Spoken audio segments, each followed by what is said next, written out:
Hey, what's going on guys? Austin here. In this video, I want to show you 3 different moves you can do to get cleaner sounding reverb in your drum mixes. And the session I'm working with here is the Matt Garska recordings from his performance spotlight videos on the Vic Firth channel. If you haven't seen those yet, you should definitely go check those out. He is a freak of nature, as we all know. But let's go ahead and listen to this opening groove, just completely dry without any reverb yet.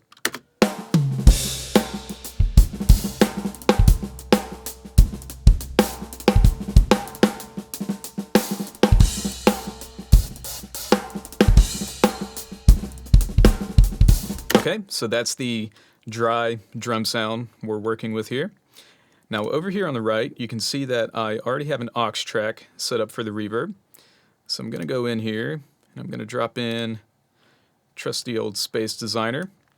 And there's a million different presets inside here, and I have a few favorites, but one I've been kind of warming up to recently is this 1.8 second drum plate. So I'm going to load that in there. And I'm just going to leave that in its default state for now. Okay, the first move I want to show you is how to send these drums over to the reverb. There's a couple different ways we could do this, but the way I recommend is to actually set up a send on each individual channel. That way you have complete control over the balance of this drum set in the reverb. So to do this, I'm going to select all the channels here, and I'm going to send all those to the reverb. Now, there's a cool new feature here in Logic called Sends on Faders. And when I activate this, you can see that the mixer changes here. So now these faders control the send level, whereas before you'd have to do it from this little circle. Now you can do it from the fader, which is much nicer. So that's a really cool new feature. So what I'm going to do now is play this back, and I'm going to start pulling up these faders to get a nice balance of this drum set in the reverb here.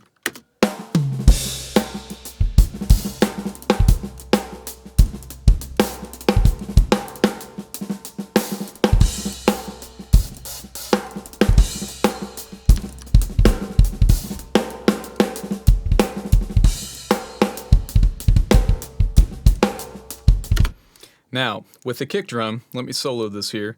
And listen to what it sounds like if I put too much of this kick going to the reverb.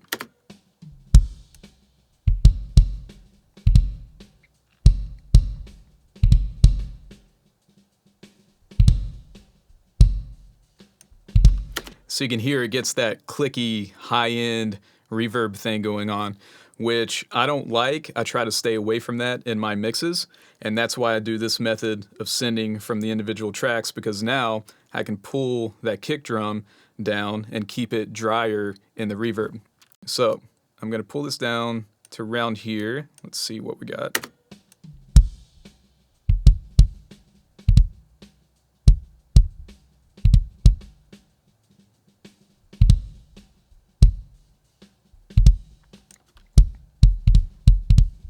Right about there is good. It's okay to preserve a little bit of that reverb on the kick. You just don't want too much to where it's in that clicky high end. So I like to keep the kick pretty low, but send most of the snare or all of the snare drum to that reverb. And I'm also going to pull in a little bit of these toms here.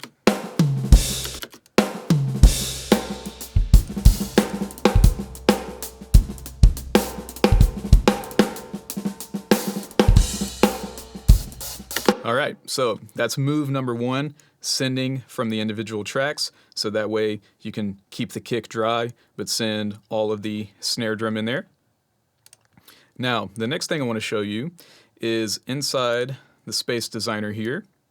I'm going to go to the Output EQ, and what I'm going to do is I'm going to activate this high-pass filter, and I'm going to filter out a lot of the low end in this reverb.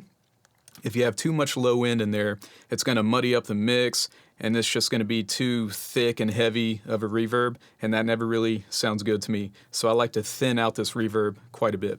So I'm going to start back here, and I'm going to show you the range of what this does here.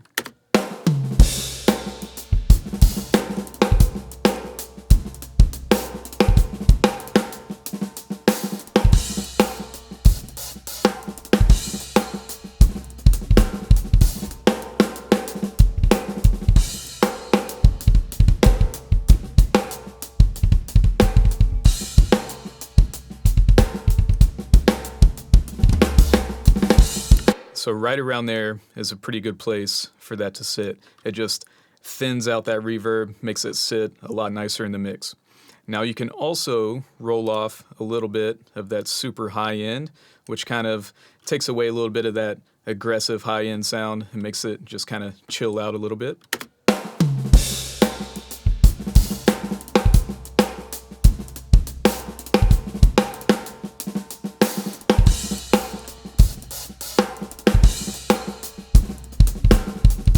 Okay, so with those two moves, we've made quite a big difference in the sound of this reverb. So let's hear it with the EQ off and then on.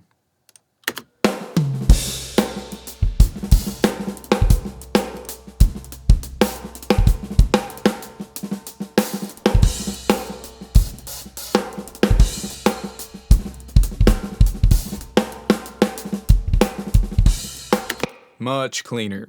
All right. So that's move number 2, filtering out the reverb. And the last thing I want to show you is how to find a good level for this reverb. So the method I like to use is to pull this fader all the way down, and I'm going to play this back, and I'm going to pull this up until I feel like the reverb is a little bit too aggressive and too in your face, and then I'm going to back it down just a little bit from there until it blends in nicely to the mix. So here we go.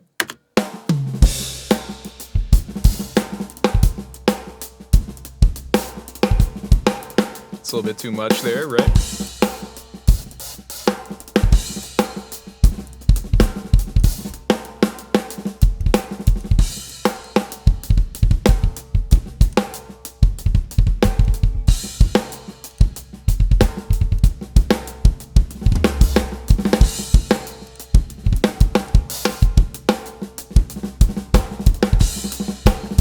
Right there's a pretty good place for it. Now, obviously, this is very subjective on what you think sounds good or not, but this method of taking it all the way down and then pulling it up until it's a little bit too much and then bringing it back down until it blends in nicely is a good way to kind of find the right balance for this reverb in the mix here. Okay, so let's recap those 3 moves there. Number 1, you want to send from the individual channels, so that way you can keep the kick drum dried out in the reverb. Number 2, you want to filter out a lot of that low end and maybe a little bit of the high end in that reverb to clean it up quite a bit. And number 3, you want to pull that fader up until the reverb is too aggressive and then just back it down a little bit until it blends in nicely. All right, so try those 3 moves out in your mixes. I think you'll definitely achieve some nicer, cleaner sounding reverbs. If you guys want to learn more about how to mix drums, definitely check out my full drum mixing masterclass. It's a really in-depth course where I take you step by step through this entire mixing session, all the way from the raw drum files through to the finished mix. There's a lot of good information in there that I think will definitely help you out with your own mixes. You can access that from the links below or just head over to abbdrums.com. But other than that, thanks for watching. Be sure to subscribe to the channel, and I'll see you in the next one. Take care.